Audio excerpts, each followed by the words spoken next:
Portanto, assim como vocês receberam a Cristo Jesus, o Senhor, continue a viver nele, enraizados e edificados nele, firmados na fé como foram ensinados, transbordando de gratidão. Colossenses 2, do 6 ao 7.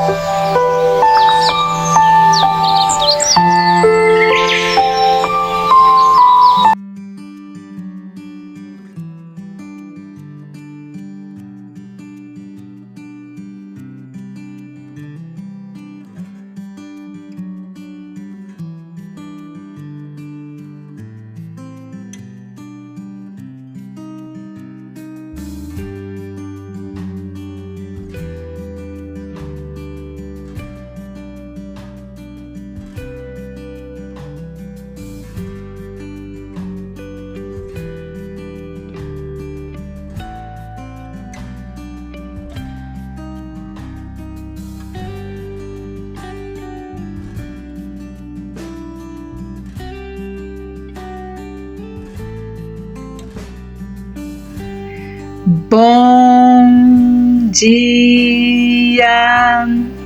Estamos de volta com as nossas reflexões matinais enraizados em Cristo.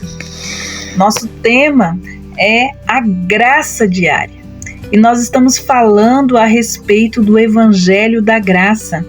E estamos vendo isso pelos olhos do apóstolo Paulo através da carta dele aos Romanos, e nós estamos no capítulo 8.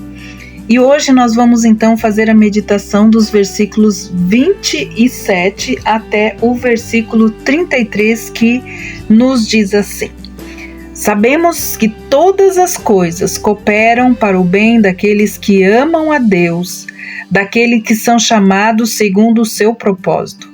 Pois aqueles que Deus de antemão conheceu, Ele também predestinou para serem conformes à imagem de seu Filho, a fim de que Ele seja o primogênito entre muitos irmãos. E aos que predestinou, a esses também chamou, e aos que chamou, a esses também justificou, e aos que justificou, a esses também glorificou. E aí, nada nos separa do amor de Deus. Que diremos então, à vista dessas coisas? Se Deus é por nós, quem será contra nós? Aquele que não poupou seu próprio Filho, mas por amor de todos nós o entregou, será que não nos dará graciosamente com ele todas as coisas? Temos aqui então essas promessas preciosas, esse entendimento que faz parte do pacote da graça de Deus para as nossas vidas.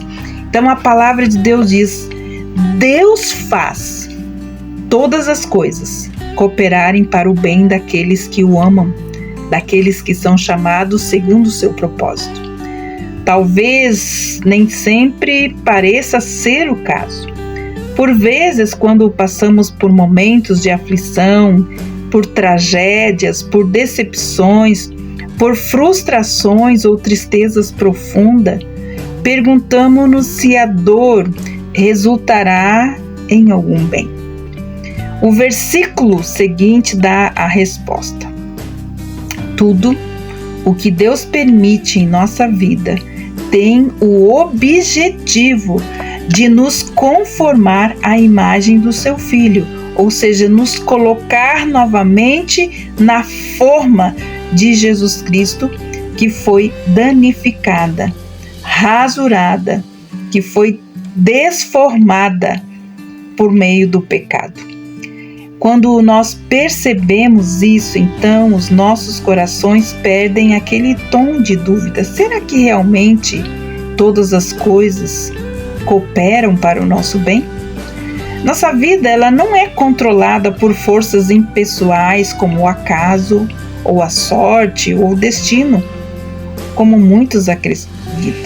Para o cristão, tem um Deus maravilhoso e pessoal, também amoroso, ele não é insensível, ele é sábio e ele jamais erra.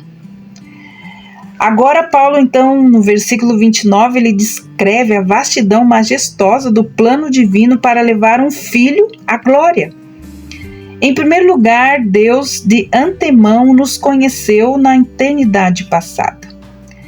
Não se trata apenas de ciência intelectual. No que se refere ao conhecimento, ele sabia de todos os que viriam a nascer. A sua presciência, porém, abarca somente aqueles que ele predestinou ou predestinou para serem conformes à imagem do seu filho. Era, portanto, um conhecimento com um propósito que jamais poderia ser frustrado. Não basta dizer que Deus de antemão conheceu os que um dia se arrependeriam e creriam nele. Na verdade, é a sua presciência que garante o arrependimento e a fé. O fato de que pecadores ímpios seriam transformados um dia à imagem de Cristo por meio do milagre da graça, essa é uma das verdades mais espantosas da revelação divina. Não é que algumas pessoas seriam escolhidas, não. Nós precisamos entender o fato de que, por meio da obra de Jesus Cristo e por meio da ação do Espírito Santo, muitos pecadores ímpios seriam transformados um dia à imagem de Jesus Cristo por meio desse milagre da graça, favor imerecido que chegou para todos. É uma das verdades mais espantosas da revelação divina. É evidente que não teremos atributos de divindade, nem nos pareceremos com Cristo em termos físicos. No entanto, esta obra tudo, que Deus usa todas as coisas, é para sermos moralmente semelhantes a Ele, ou seja, livres do pecado e recebermos um corpo glorificado como o corpo dele. Será um dia de glória. Ele será então o primogênito entre muitos irmãos. Nesse caso, o primogênito significa o primeiro em posição de honra. Ele não será alguém entre semelhantes, mas aquele que ocupa o lugar supremo de honra entre seus irmãos e suas irmãs. A palavra de Deus diz que a todos que Deus predestinou na eternidade, a esses também chamou no tempo. Isso significa que não só as pessoas que ouvem o Evangelho, mas atendem ao seu chamado. Então, todos aqueles que ouvem o Evangelho e atendem ao seu chamado, isso é um chamado, é uma vocação. Todos são chamados. Essa é a vocação geral. E ainda ela continua sendo válida. Apenas alguns atendem. Essa é a vocação eficaz que produz a conversão de Deus. Os que atendem também são então justificados, ou seja, recebem uma condição absolutamente justa diante de Deus, quando entram pelo Evangelho da graça, pelo arrependimento. São revestidos então da justiça de Deus mediante os méritos de quem? De Cristo, não os seus. Então não poderiam. Por isso podem estar então na presença do Senhor, porque não é pelos seus méritos, não é por nada, nem por merecimento, mas é pelos méritos de Cristo Jesus. Os que são justificados também são glorificados. Na verdade, essa glorificação ainda não ocorreu, mas é tão certa que Deus pode descrevê-la no passado como se nós já estivéssemos sido glorificados.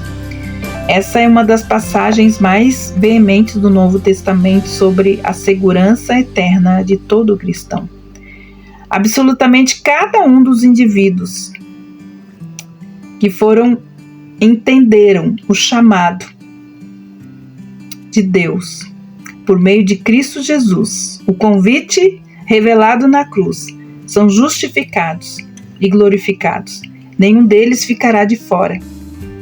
Então, ao considerarmos então esses elos inquebráveis nessa cadeia magnífica de redenção, chegamos a uma conclusão inevitável. Se Deus é por nós, no sentido de que Ele está a nosso favor, então esse Deus onipotente, Ele continua operando em nosso favor, ou seja, não há nenhum poder menor que possa frustrar os seus planos. Aquele que não poupou o seu próprio filho, antes por todos nós, por toda a humanidade o entregou. Que palavras maravilhosas! Não devemos jamais permitir que o fato de serem tão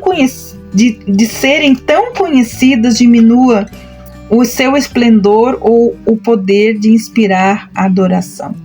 Quando a humanidade perdida precisou ser salva por um substituto sem pecado, o Deus do universo não reteve o tesouro mais precioso do seu coração. Antes, entregou-o a uma morte vergonhosa em nosso lugar. A lógica que flui dessa declaração é irresistível.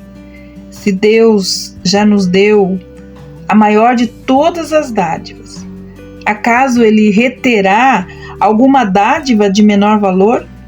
Se Ele já pagou o mais alto preço, acaso hesitará em pagar algum preço menor? Se Ele não mediu esforços para obter nossa salvação, acaso nos abandonará? Porventura não nos dará com Ele todas as coisas? Eu acho que é a incredulidade que pergunta: porventura Ele dará? Mas a fé pergunta: porventura Ele não dará? Que Deus abençoe você. E até amanhã com as nossas reflexões matinais enraizados em Cristo. E guarde isso no seu coração.